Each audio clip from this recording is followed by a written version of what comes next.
The summer heat made the air shimmer above the cracked asphalt behind Murphy's gas station. Jake Collins wiped sweat from his forehead as he kicked at an old tire that had been sitting there for months. His younger sister Emma was busy collecting interesting rocks while their friend Tyler Martinez poked around the tall weeds with a stick he had found. "There's nothing good back here," Jake complained, looking at the pile of old car parts and rusty metal scattered around the area. The three kids had been exploring for over an hour, hoping to find something exciting during their summer break. Emma held up a shiny piece of glass. "Look at this one. It's got sparkles in it." She had always been the one to find beauty in ordinary things. At 10 years old, she was 2 years younger than Jake, but often seemed wiser than her older brother. Tyler stopped poking at the weeds and pointed to something half buried under a pile of old newspapers and broken bottles. "Hey guys, what's that thing over there?" The 12-year-old had sharp eyes and was always the first to spot anything unusual. Jake walked over to where Tyler was pointing. Through the debris, he could see the corner of something dark and rectangular. "Looks like an old box or something." He started pulling away the newspapers and bottles, careful not to cut himself on the broken glass. Emma joined them, her collection of rocks forgotten. "Maybe it's treasure," she said with excitement in her voice. She had been reading adventure books all summer and was always hoping to find something mysterious. As they cleared away more of the trash, they could see it was actually a suitcase. The leather was old and weathered, with scratches and stains covering its surface. Metal corners were dented and tarnished, and the handle looked like it might fall off if they pulled too hard. Tyler brushed dirt off the top of the suitcase. "There's writing on it," he said, squinting at the faded letters. "It says something about property of someone and a project name." Jake leaned closer to read the label.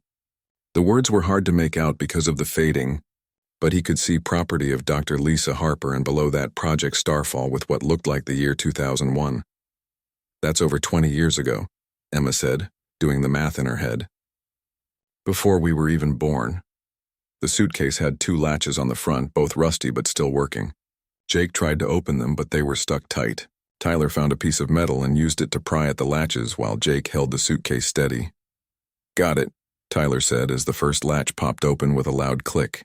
The second one opened easier, and they all gathered around as Jake slowly lifted the lid. Inside the suitcase, everything was surprisingly well preserved. The contents were wrapped in plastic bags, which had kept most things dry despite the years outside. Emma gasped when she saw what was inside. There were several strange objects that looked like crystals, but they weren't like any crystals the kids had ever seen. These were perfectly shaped and seemed to glow with a faint blue light even in the bright sunshine. They were warm to the touch when Jake carefully picked one up. Next to the crystals were some electronic devices that none of them recognized. They looked like small computers, but the screens were black and the buttons had symbols instead of letters or numbers. Tyler pressed one of the buttons, but nothing happened. Emma found a stack of papers in plastic sleeves.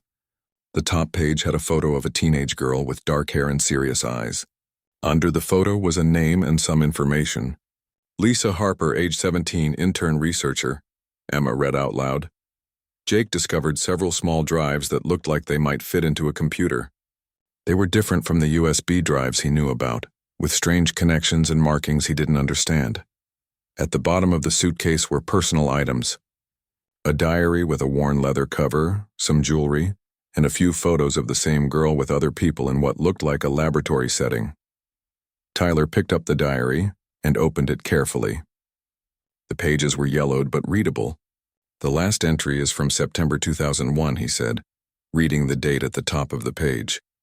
Emma looked at the photos more closely. In one picture, Lisa Harper was standing next to machines that looked like nothing she had ever seen. In another, she was wearing a white coat and holding one of the crystal objects they had found in the suitcase. "We should tell someone about this," Jake said, feeling like they had found something important. "My dad might know what to do," Tyler agreed. "This seems like police stuff. Missing person or something." Emma was still looking through the papers. "There's lots of writing about space and aliens and stuff," she said. "Some of it sounds really weird." Jake carefully put everything back in the suitcase the way they had found it. The crystal objects still glowed softly as he wrapped them in their plastic bags. The electronic devices felt heavier than they looked, and he was careful not to drop them. They carried the suitcase between them back to the Collins house, taking turns when their arms got tired. The walk took longer than usual because they stopped several times to rest and look at their discovery again.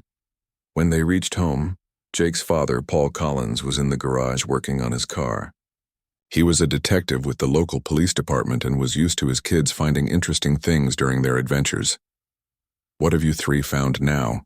he asked with a smile, wiping grease from his hands with an old rag.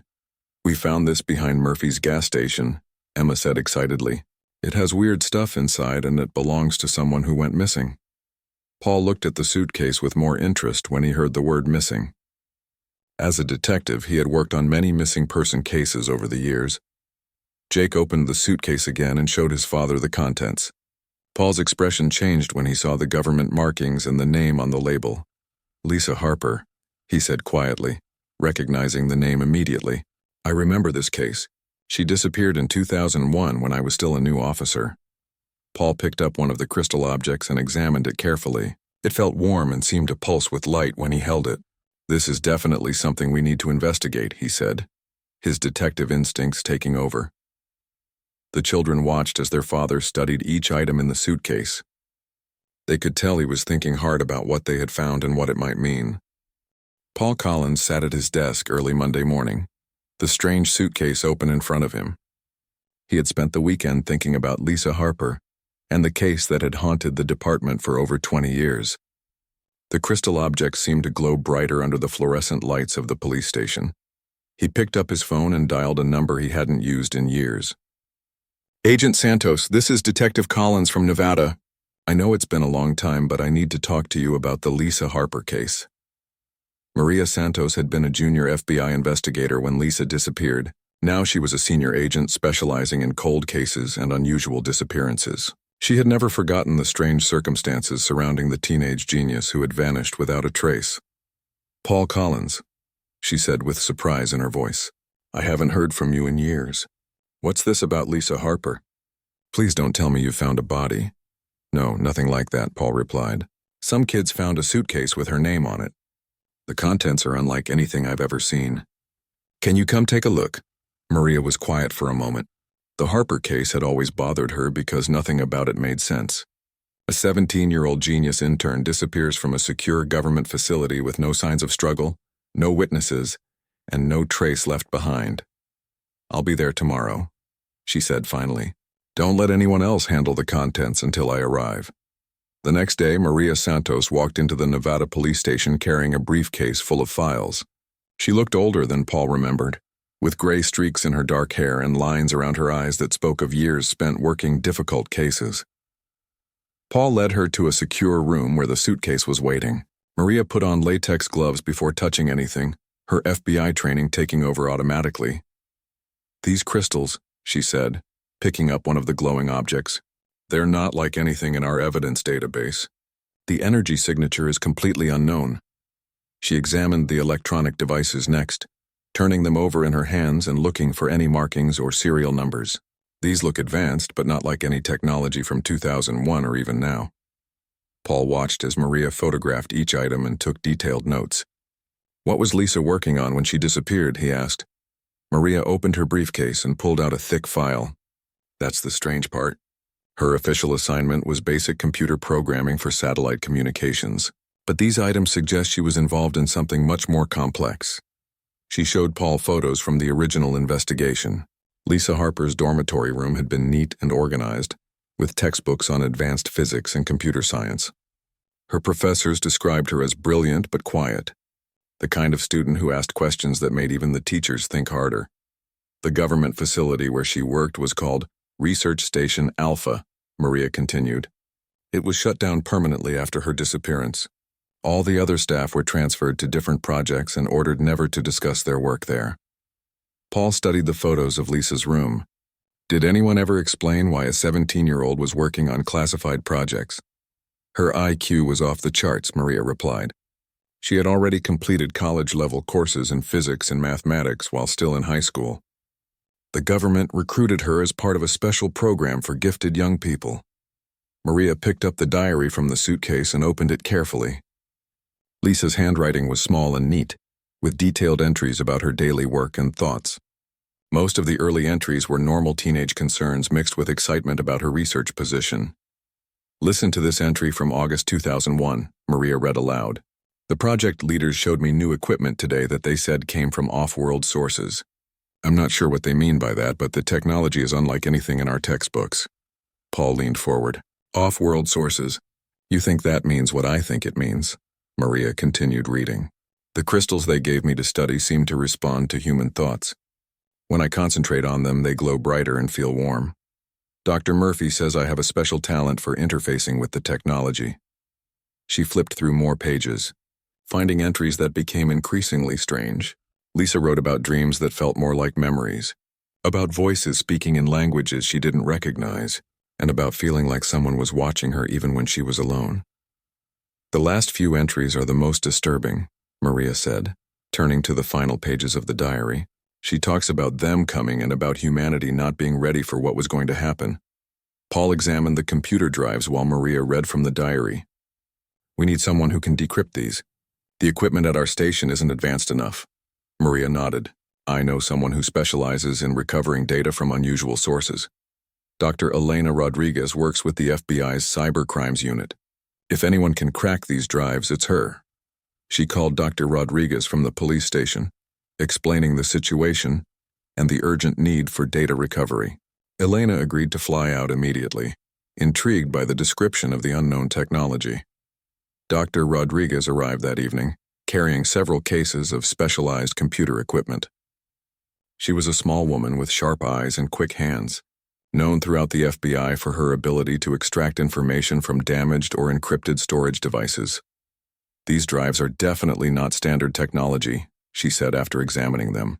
"The connectors are unlike anything I've seen, and there are components inside that don't match any manufacturer in our database." She connected the drives to her equipment using custom adapters she had built for unusual cases.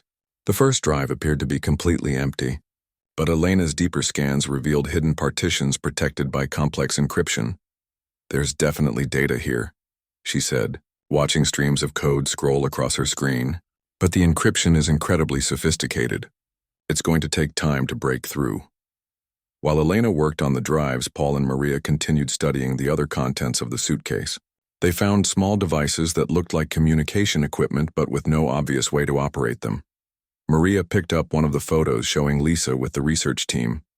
"I recognize some of these faces from the original investigation. Most of them claim not to know anything about Lisa's specific work.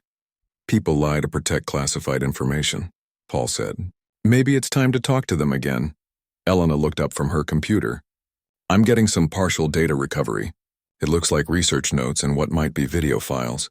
Give me another hour and I should have something you can review." Paul felt a mixture of excitement and nervousness. After 22 years, they might finally learn what happened to Lisa Harper and why she had disappeared so mysteriously. As they waited for Elena to finish her work, Maria reviewed the original case files again. "One thing that always bothered me was the timing. Lisa disappeared just 3 days after writing her last diary entry about them coming. That seems like more than coincidence." The room was quiet except for the humming of Elena's equipment and the soft tapping of her fingers on the keyboard. Outside, the sun was setting over the Nevada desert, casting long shadows through the window. Finally, Elena turned away from her screen. "I've got something. The files are fragmentary, but there's enough here to piece together a story that's going to change everything you think you know about this case." Dr. Elena Rodriguez turned her computer screen toward Paul and Maria. The BESU recovered data showed fragments of video files and research documents that made their previous assumptions about the case seem naive. The video quality is poor because of data corruption," Elena explained, "but you can see Lisa Harper in what appears to be some kind of laboratory setting. She's working with equipment that definitely doesn't exist in any government facility I know about." The video showed Lisa wearing a white lab coat, her hands moving over control panels that glowed with the same blue light as the crystals they had found. Her face looked concentrated but also excited, like someone who was discovering something amazing. Maria studied the research documents that Elena had recovered. These notes mention something called Project Starfall, which matches the label on the suitcase. But they also reference extraterrestrial technology and interspecies communication protocols. Paul felt his understanding of the case shifting completely. Are you saying this was some kind of alien contact program? The evidence suggests that possibility, Elena replied. There are references to off-world visitors and technology sharing agreements throughout Lisa's research notes. Maria picked up her phone. We need to talk to Dr. Kevin Murphy. He was Lisa's direct supervisor at Research Station Alpha. In the original investigation, he claimed to know nothing about her specific projects. Paul looked up Murphy's current information in the police database. He works for Aerospace Dynamics Corporation now, private defense contractor in California. They spent the rest of the evening reviewing the recovered data. Lisa's notes described experiments with the crystal technology, which she called neural interface devices. She wrote about learning to control complex systems using only her thoughts and about receiving information directly into her mind. The next morning, Paul and Maria flew to California to confront Dr. Murphy. They found him in a modern office building surrounded by the latest aerospace technology, a far cry from the government research facility where he had worked in 2001. Murphy was now in his 60s, with gray hair and tired eyes. When he saw Maria Santos walking into his office, his face went pale. Agent Santos, he said quietly, I wondered when you would come back to ask more questions. Maria sat down across from his desk. We found Lisa Harper's research materials, Dr. Murphy. We know about Project Starfall. Murphy was silent for a long moment, staring out the window at the California mountains. When he finally spoke, his voice was heavy with years of carrying secrets. I signed documents swearing never to discuss that project, he said. But Lisa has been missing for 22 years. Maybe it's time for the truth. He walked to his office door and locked it, then activated a device that would prevent electronic surveillance. What I'm about to tell you will sound impossible, but every word is true. Murphy returned to his chair and began speaking in a low voice. In early 2001, we received visitors, not from any country on Earth, but from a star system about 40 light-years away. They called themselves the Zephyrians. Paul and Maria exchanged glances but remained silent, letting Murphy continue his story. The Zephyrians had been observing Earth for decades, Murphy said. They were impressed by human technological development and wanted to establish peaceful contact.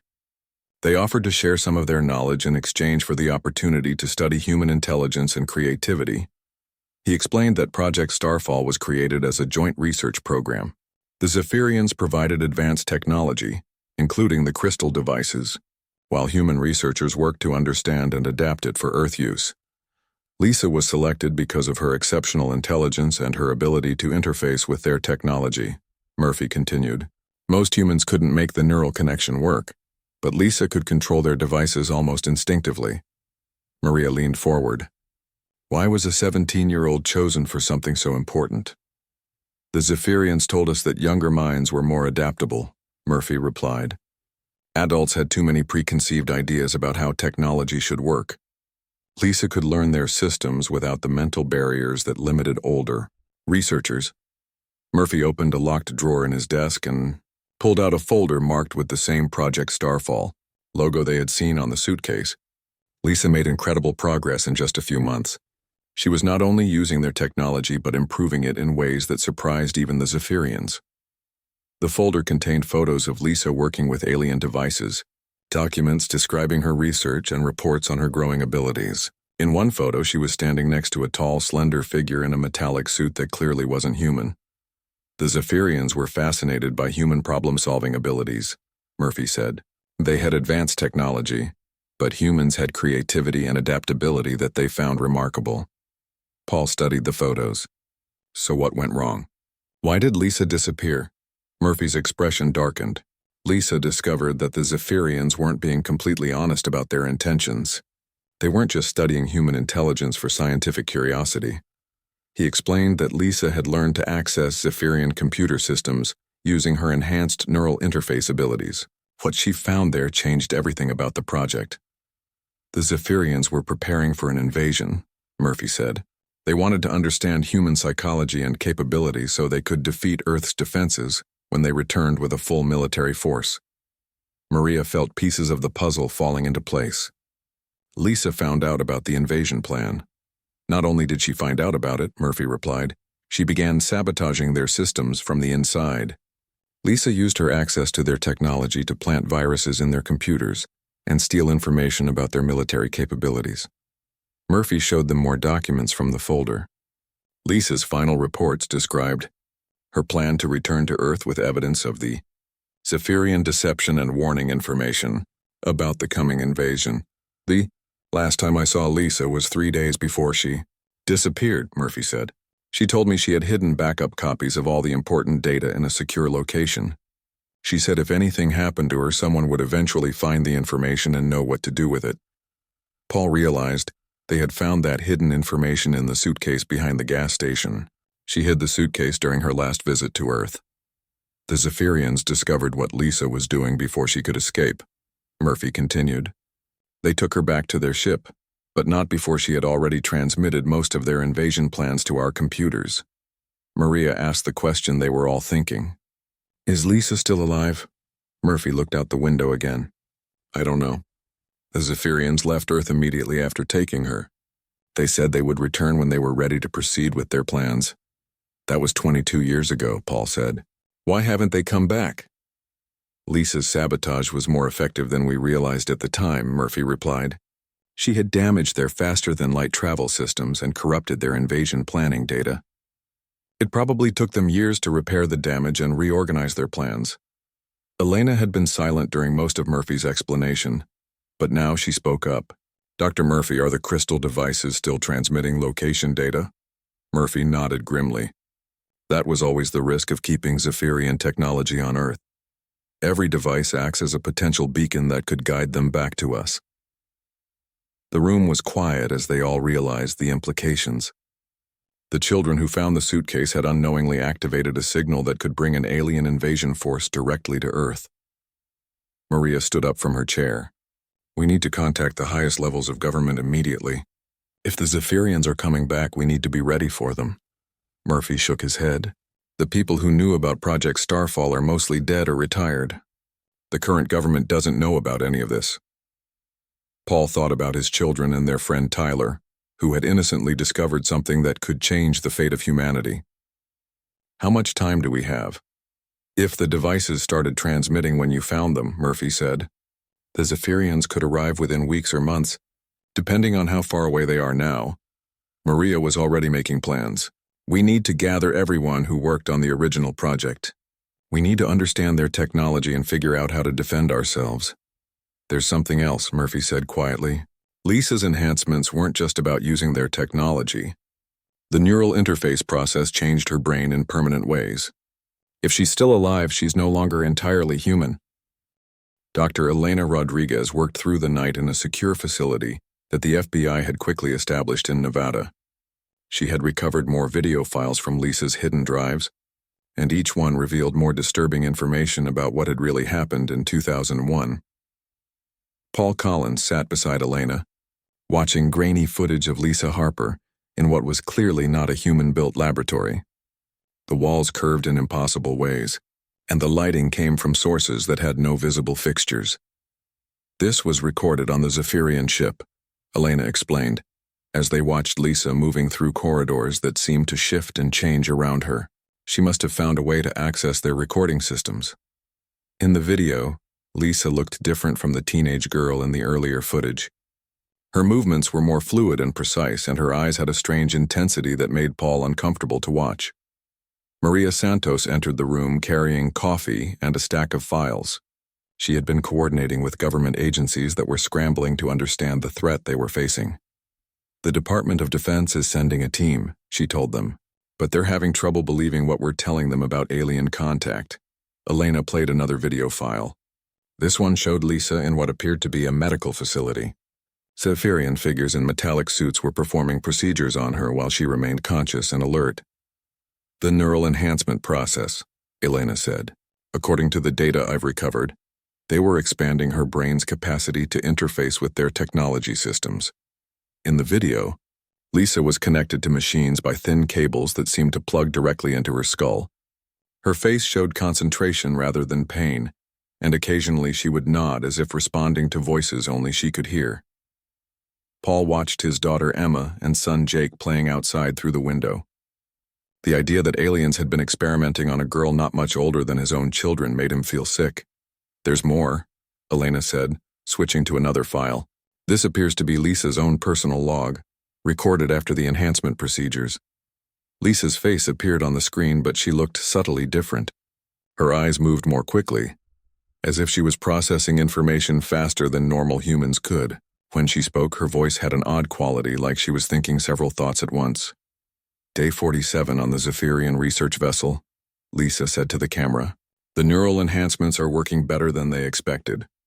I can now access their computer systems directly through thought interface, and I'm learning to understand their language without translation." She paused, and for a moment her expression looked more like the teenage girl from Earth. "I miss home. I miss Dr. Murphy and my friends at the research station, but I'm learning things that could save humanity if I can find a way to get this information back to Earth." Elena fast-forwarded through several more log entries. Lisa described learning about Zephyrian society, their technology, and most importantly, their military capabilities.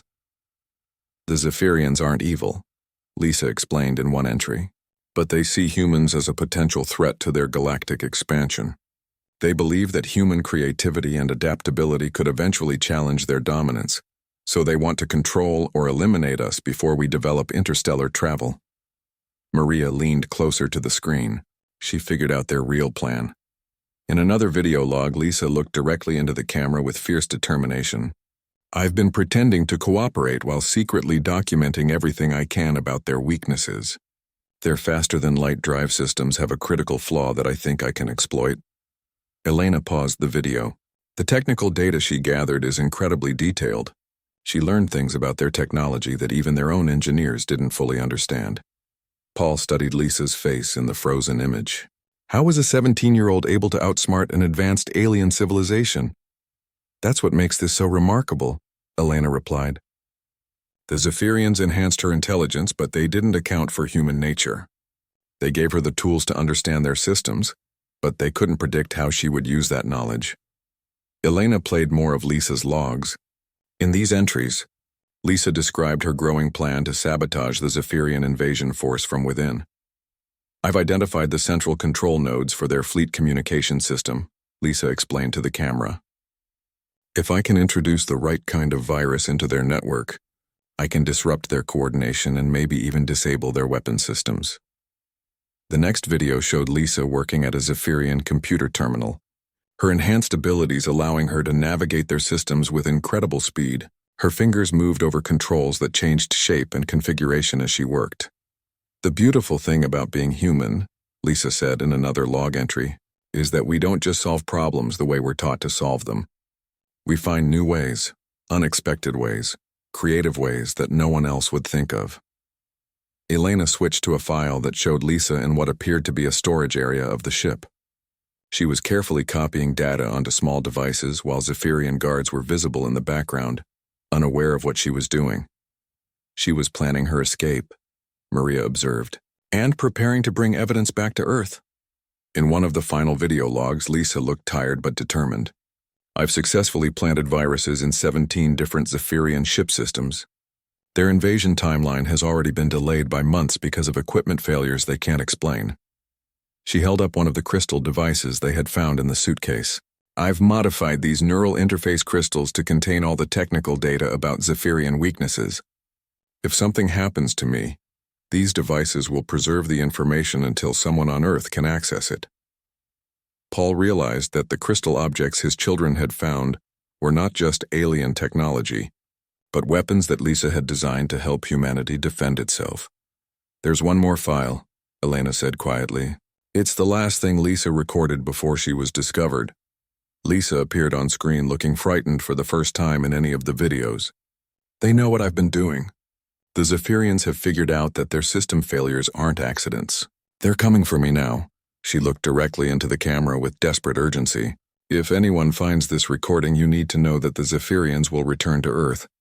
My sabotage has delayed them, but it won't stop them permanently. They'll come back stronger and more prepared." Lisa held up a small device that looked like a combination of human and alien technology. "I've created a beacon that will activate when humans are ready to defend themselves. The beacon will guide them back to Earth. but it will also signal to other species in the galaxy that humanity is ready to join the interstellar community. The sound of approaching footsteps could be heard in the background of the recording. Lisa quickly hid the device and looked back at the camera one last time. "Remember that humans have something the Zephyrians don't understand and can't replicate," she said. "We have the ability to hope, to sacrifice for others, and to find solutions that no one else would even attempt. That's our real strength, and that's how we'll survive what's coming." The video ended abruptly as Zephyrian figures entered the room and discovered Lisa's recording equipment. Elena turned away from the screen. That was recorded 22 years ago. According to the technical data in the other files, the beacon Lisa created would have activated when the crystal devices were exposed to Earth's atmosphere for an extended period. Paul felt a chill as he realized what that meant. The beacon activated when my kids found the suitcase. Maria was already reaching for her phone, which means the Zephyrians know exactly where we are, and they're probably already on their way back to finish what they started. Elena pulled up star charts and navigation data that Lisa had stolen from the Zephyrian computers. Based on this information, their fleet could arrive anywhere from 6 weeks to 6 months from now, depending on how far away they were when the beacon activated.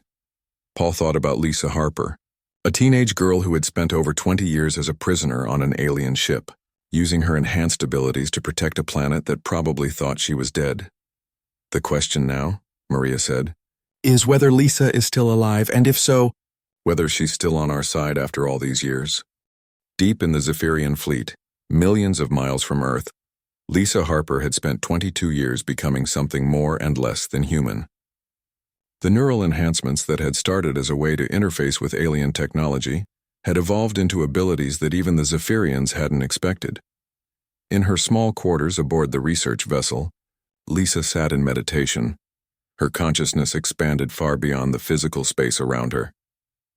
Through the ship's computer network, she could sense the entire Zephyrian fleet and monitor their preparations for the return to Earth. The adult Lisa bore little resemblance to the 17-year-old girl who had disappeared in 2001.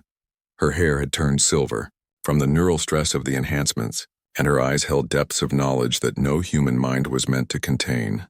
But despite the changes, her essential humanity remained intact. She had spent the past 2 decades as both prisoner and saboteur, using her enhanced abilities to gather intelligence while appearing to cooperate with her captors. The Zephyrians believed they had created the perfect interface between human creativity and their technology. But they had underestimated human determination. Through the ship's sensors, Lisa felt the activation of the beacon she had hidden on Earth so many years ago. The crystal devices had been found, just as she had planned. Soon the Zephyrians would return to Earth, but they would find a very different situation than they expected. Admiral Zarek, the Zephyrian military commander, entered Lisa's quarters without announcing himself. Like all of his species, he was tall and slender, with skin that had a metallic sheen, and eyes that seemed to look through rather than at things. "The beacon has activated," Zarek said in the musical language of his people, which Lisa now understood perfectly. "Your home planet is calling us back." Lisa opened her eyes and looked at the alien commander with calm defiance. "Earth isn't calling you. The beacon was triggered accidentally. Humans still don't know you exist." Zarek studied her with the cold calculation that characterized his species. "After all these years, you still believe your people can resist us. You have seen our technology and our military strength." "I've also seen your weaknesses," Lisa replied, "and I've had 22 years to exploit them." The Admiral was unaware that during their conversation, Lisa was simultaneously accessing 17 different computer systems throughout the fleet. Her consciousness moved through the Zephyrian network like a ghost, invisible to their security systems. Over the years, Lisa had discovered that the Zephyrians' greatest strength was also their greatest vulnerability. Their society was built on absolute hierarchy and unquestioning obedience. Individual creativity was suppressed in favor of collective efficiency, which made them powerful but also predictable. "Your sabotage efforts have been noted and corrected," Zarek said. "The delays you caused have allowed us to strengthen our invasion force. We are now prepared for any resistance your species might offer." Lisa smiled, an expression that made the Admiral uncomfortable. "You're not prepared for what humans can do when they work together." You've never understood that our strength comes from our differences, not our similarities." While they spoke, Lisa was implementing the final phase of a plan she had been developing for over a decade. Through her neural connections, she accessed the personal quarters of every Zephyrian officer on the fleet, planting seeds of doubt and questions that their rigid society had never taught them to ask. She had learned that the Zephyrian military contained individuals from dozens of conquered species, all forced to serve as soldiers in exchange for the survival of their homeworlds. Lisa had been secretly communicating with these reluctant warriors, sharing human concepts of freedom and resistance. "There is something you should know," Lisa said to Admiral Zarek. "Your fleet is no longer entirely under your control."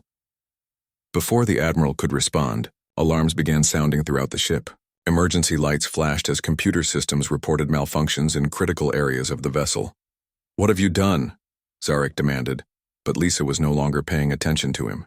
Her consciousness was spread across the entire fleet, coordinating the uprising she had been planning for years. In the lower decks of the ship, soldiers from the conquered Altair system were taking control of weapons storage areas. On other vessels, Rigel engineers were sabotaging faster than light drive systems. Throughout the fleet, the forced recruits were finally fighting back against their oppressors. Lisa had spent years learning about each conquered species, understanding their cultures and motivations. She had taught them that resistance was possible, that the Zephyrians were not invincible, and that working together they could achieve what none of them could accomplish alone. "The human concept of hope is more powerful than any weapon," Lisa explained to Admiral Zarek as chaos erupted around them.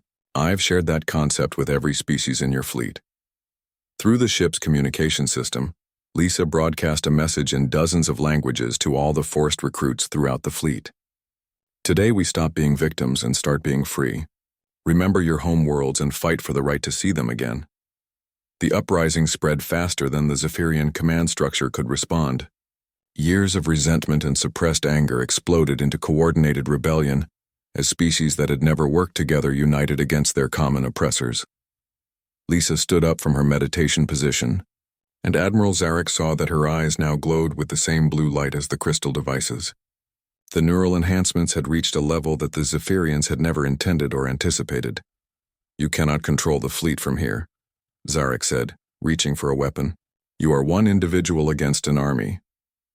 "I'm not one individual," Lisa replied as the walls around them began to change color and configuration. "I'm connected to every computer system, every communication device, and every piece of technology on this fleet. I've become part of the network itself." Lisa's consciousness expanded through the fleet's central computer core, taking control of navigation, weapons, and life support systems.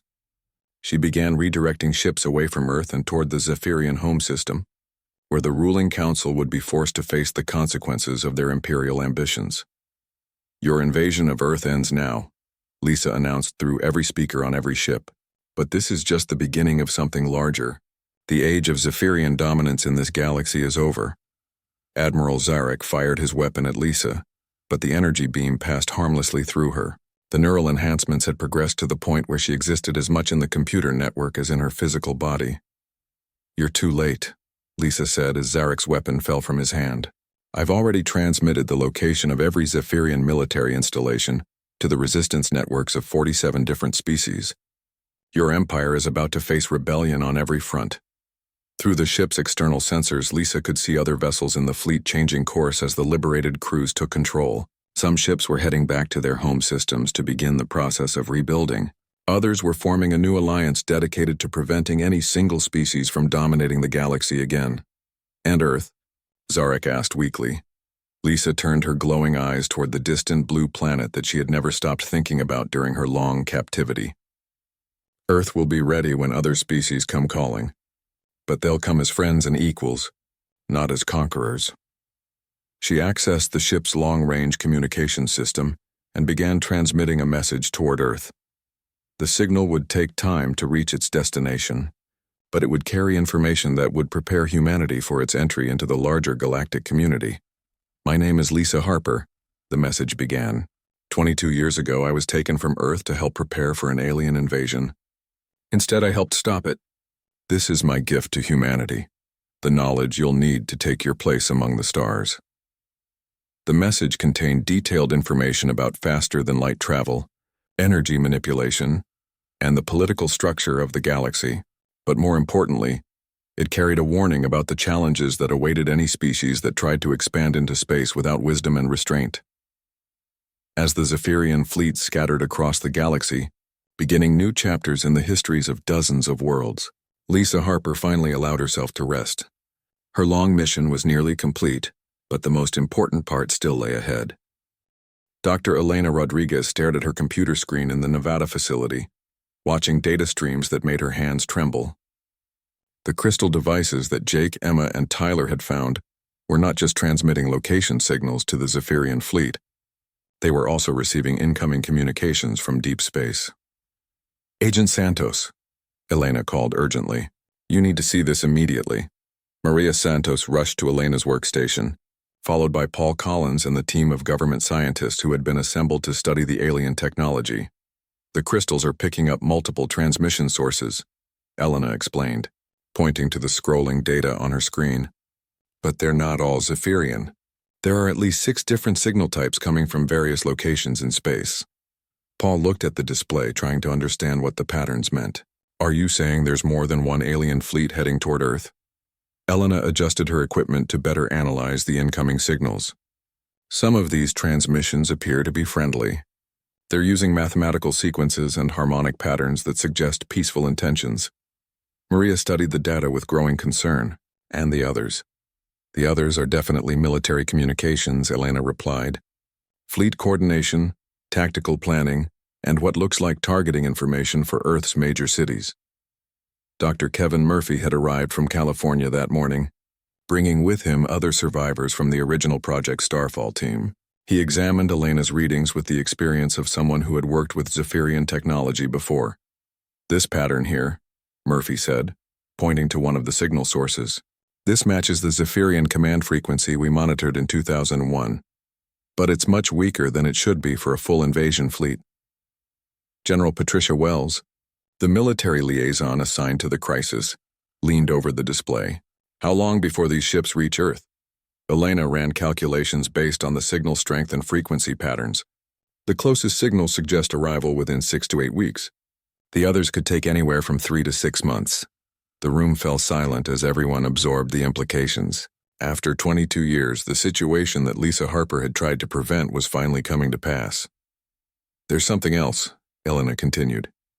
"One of the incoming signals contains what appears to be a message for Earth. It's encoded using the same mathematical principles as the crystal interfaces." She connected one of Lisa's modified crystal devices to her computer and began decoding the transmission.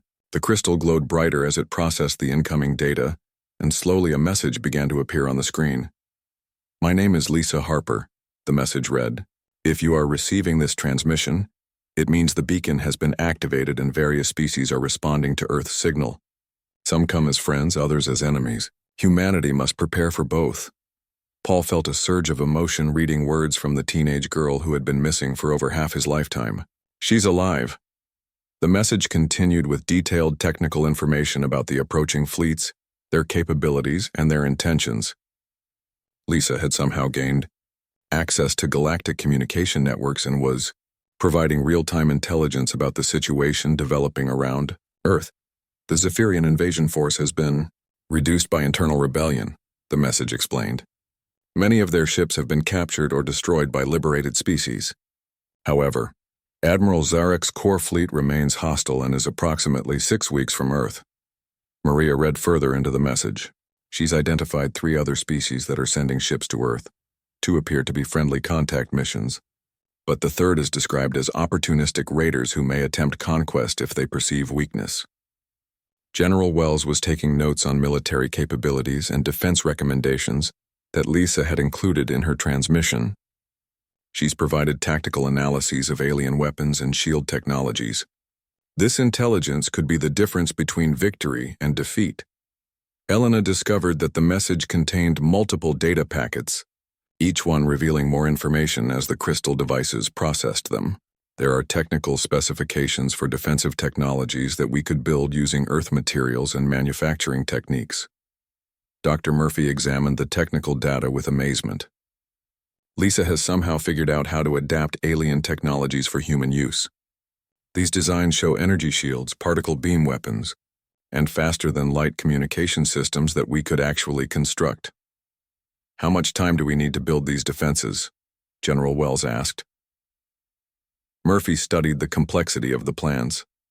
With a massive industrial effort and international cooperation, we might be able to deploy basic defensive systems within a month. But it would require resources from every major nation on Earth. Paul thought about his children, who had unknowingly triggered the events that were now unfolding. What about the people who found the crystals? The message mentioned something about human neural interface capabilities. Elena looked up from her computer with surprise. There's a section here specifically about that. Lisa says that exposure to activated crystal technology can awaken latent neural interface abilities in some humans, especially young people. She read from the message.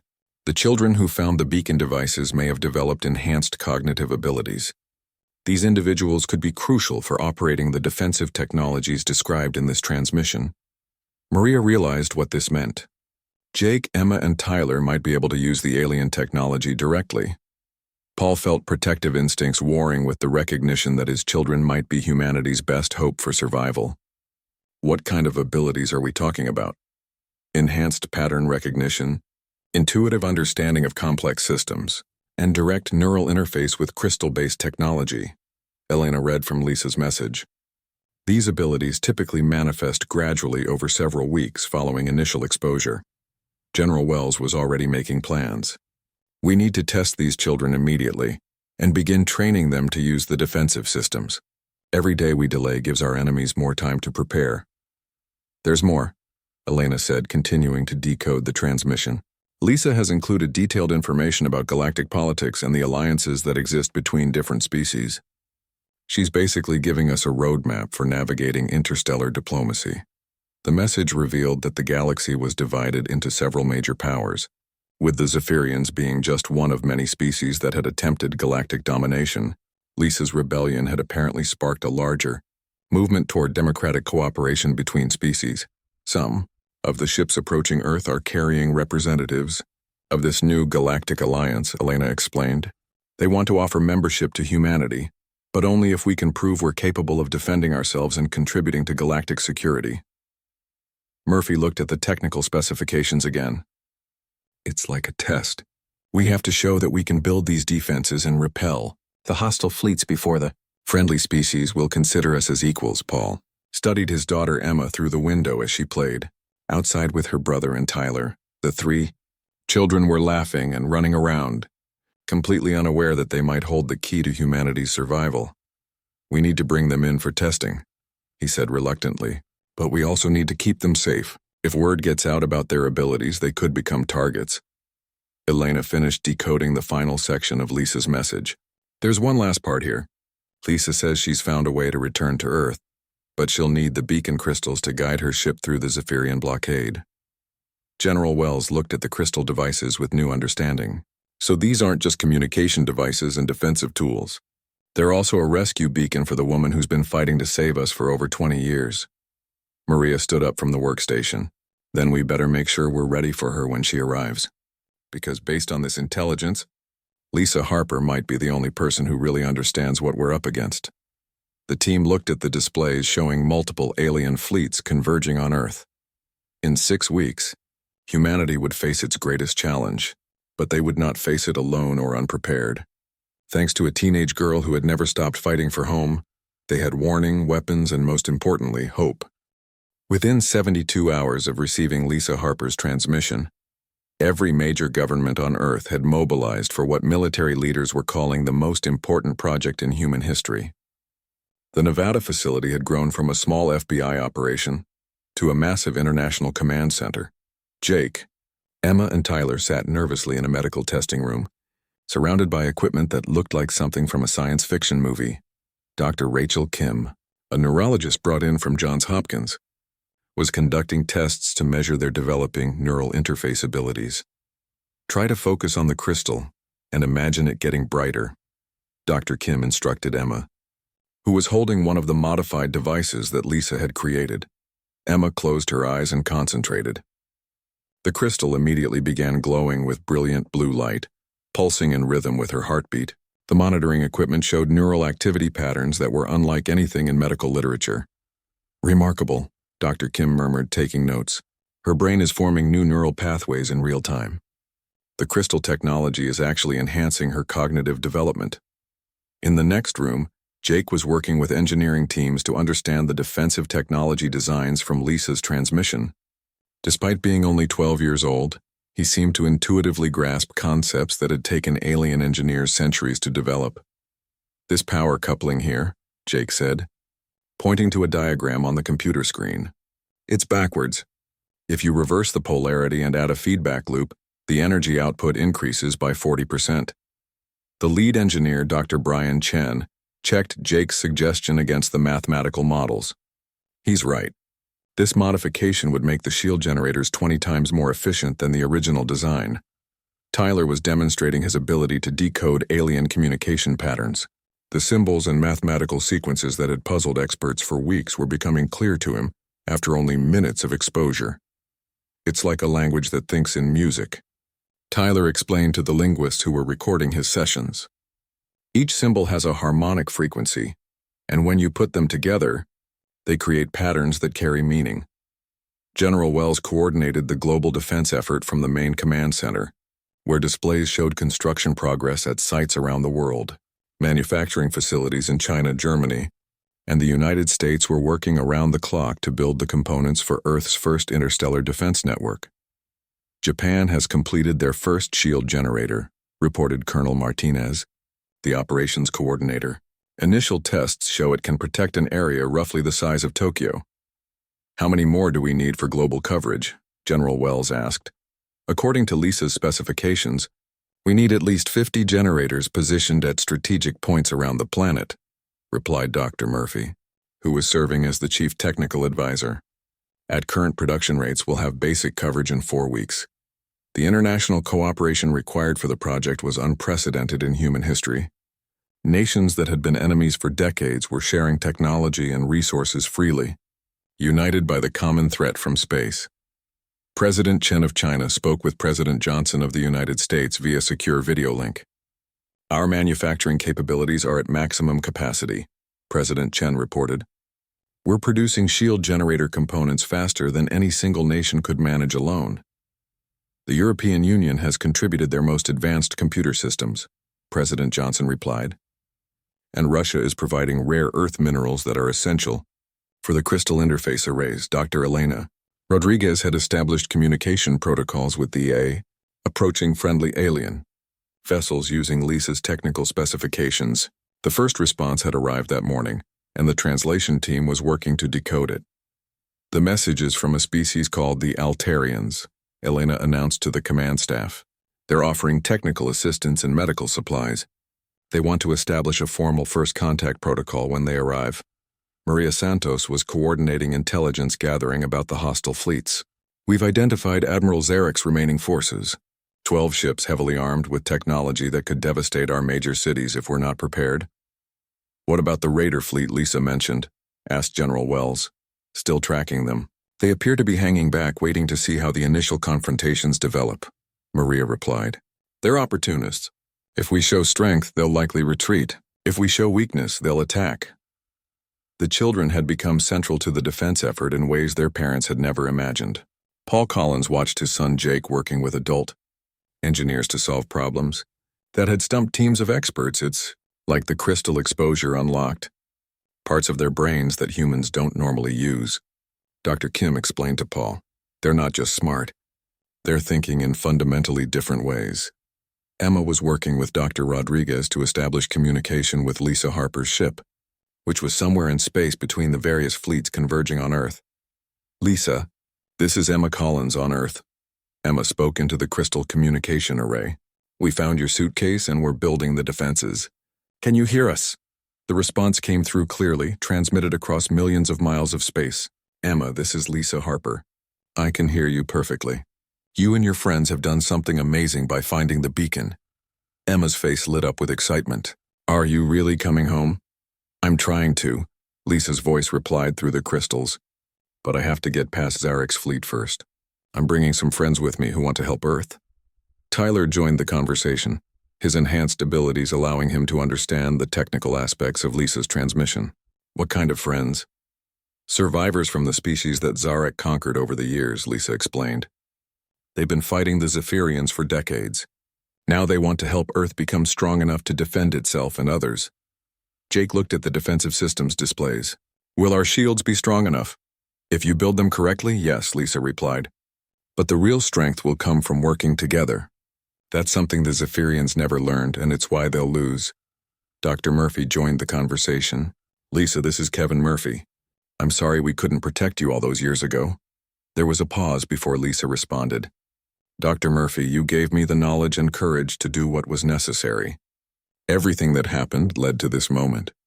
Earth is about to join the galactic community, and humanity will be stronger for having faced this challenge. General Wells addressed Lisa directly. What can you tell us about the timeline? When will the hostile fleets arrive? Zarek's forces will reach Earth orbit in 18 days, Lisa replied. The friendly contacts will arrive a few days later. You'll face the test alone, but you won't be alone for long. The command center buzzed with activity as teams prepared for the final phase of construction. The children continued their work with the crystal technology, their abilities growing stronger each day. There's something else you should know. Lisa's voice came through the communication array again. The neural interface abilities that Jake, Emma, and Tyler are developing aren't limited to them. As more humans are exposed to activated crystal technology, more will develop these capabilities. Dr. Kim looked up from her research notes. We're seeing similar development in other individuals who've had extended contact with the devices. It appears to be a natural human adaptation to the technology. That's the point, Lisa explained. Humans have always been adaptable. The crystal technology just helps unlock potential that was already there. In time, many humans will be able to interface directly with advanced systems. Paul Collins felt pride and concern watching his children work with technology beyond his understanding. What does this mean for their future? It means they'll be the first generation of humans to grow up as citizens of the galaxy, Lisa replied. They'll help build bridges between Earth and other worlds, and they'll carry human values and creativity to the stars. As the sun set over the Nevada facility, teams around the world continued their frantic preparations. In 18 days, Earth would face an alien invasion with weapons they were still learning to build and defenders who were still discovering their abilities, but they were no longer the primitive civilization that had been targeted for conquest in 2001. They were humanity united, creative, determined, and ready to take their place among the stars. On the morning that Admiral Zarek's fleet appeared in Earth's solar system, Jake Collins stood in the main control room of the Nevada facility with his hands pressed against the crystal interface panel. Through the neural connection, he could sense the approaching ships like storm clouds gathering on the horizon. 12 vessels entering Jupiter's orbit, Jake reported, his voice steady despite his young age. They're moving slower than expected. Something's wrong with their formation. Emma was at the Global Communication Station, coordinating with defense installations around the world. Her enhanced abilities allowed her to process information from 50 different shield generators simultaneously. London reports full power, she announced. Tokyo is at 95%. All systems are responding normally. Tyler worked at the alien communication array, monitoring transmissions between the Zephyrian ships. His face showed concentration as he translated their military communications in real time. They're arguing among themselves, Tyler said with surprise. Some of their crews are questioning orders. They're saying something about Lisa Harper being right about human resistance.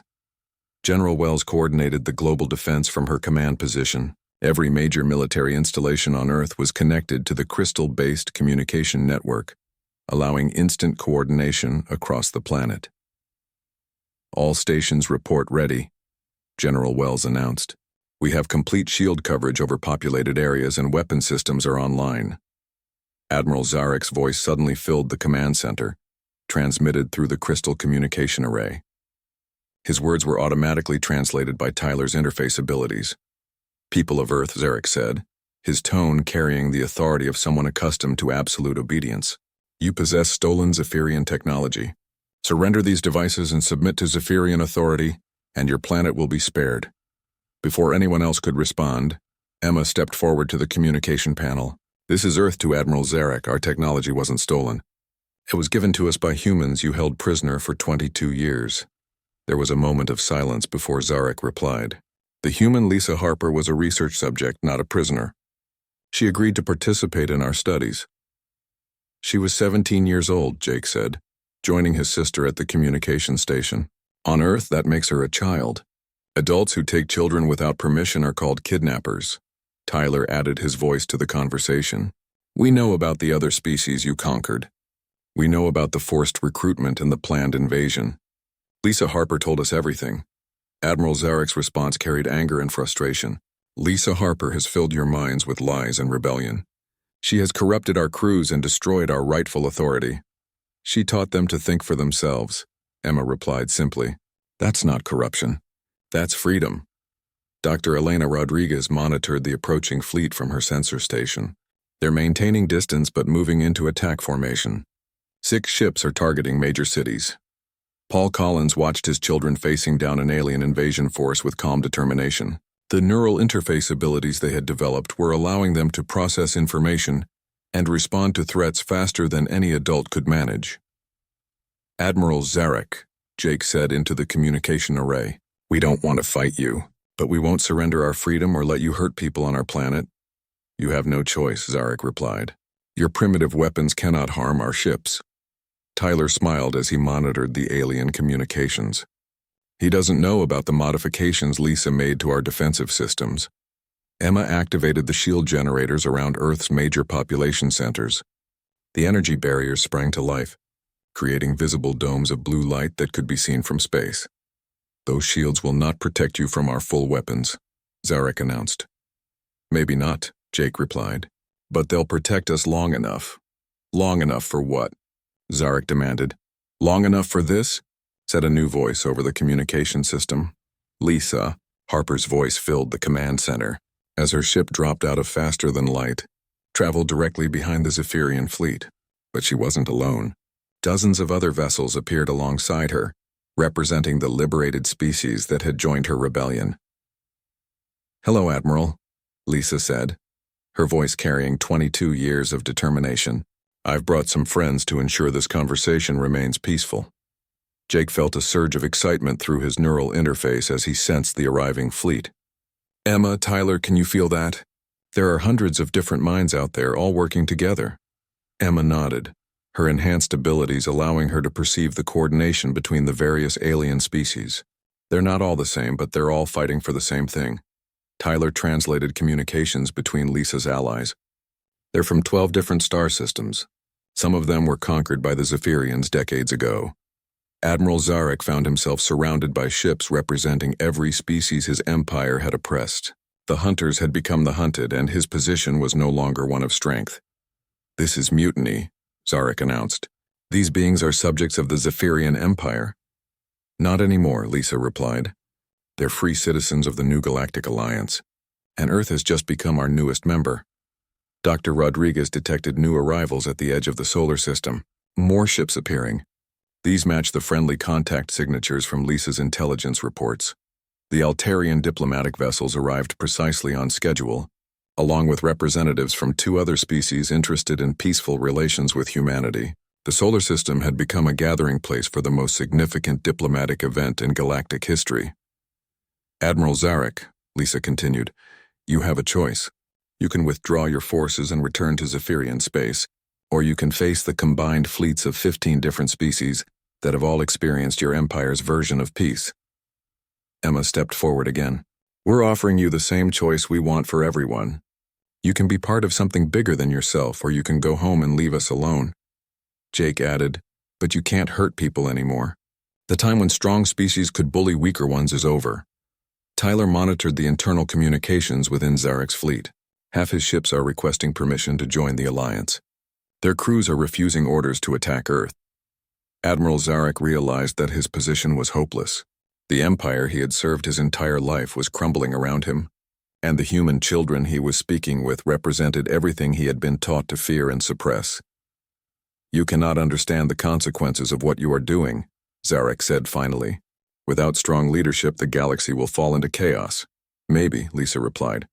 But it will be our chaos, chosen freely by thinking beings who decide their own destiny. Paul Collins watched as his children helped negotiate the end of an interstellar crisis. They spoke with alien admirals and galactic diplomats as easily as they had once spoken with their school teachers. "Admiral," Jake said, "you can stay and be part of building something new, or you can leave. But the choice has to be yours, not something forced on you by fear or tradition." After a long pause, Admiral Zarek made his decision. "The remaining Zephyrian forces will withdraw to our home territory. But this is not over. Other empires will rise to fill the vacuum we leave behind. Then we'll deal with them the same way," Emma replied confidently, "by offering friendship first and defending ourselves if necessary." As Zarek's reduced fleet departed the solar system, the representatives of the Galactic Alliance began formal first contact procedures with Earth. Tyler, Jake, and Emma served as translators and cultural ambassadors, their enhanced abilities making them perfect bridges between human and alien understanding. Lisa Harper's ship landed at the Nevada facility 3 days later. When she stepped out, she looked like the teenager who had disappeared in 2001, but her eyes held depths of experience that made her seem ancient and wise.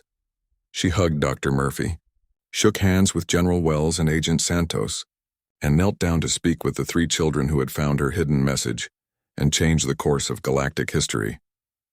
"Thank you," she said simply. "You saved not just Earth, but dozens of other worlds that will now have the chance to choose their own paths." Jake, Emma, and Tyler smiled, still not fully understanding the magnitude of what they had accomplished. They had started the summer looking for adventure behind a gas station and ended up helping humanity take its first steps toward the stars. As the sun set over the Nevada desert, alien ships from across the galaxy rested peacefully in Earth's orbit. Children played in the shadows of spacecraft that had traveled impossible distances, and humanity prepared to learn what it meant to be citizens of a universe much larger and more wonderful than they had ever imagined. The age of human isolation was over. The age of galactic citizenship had begun.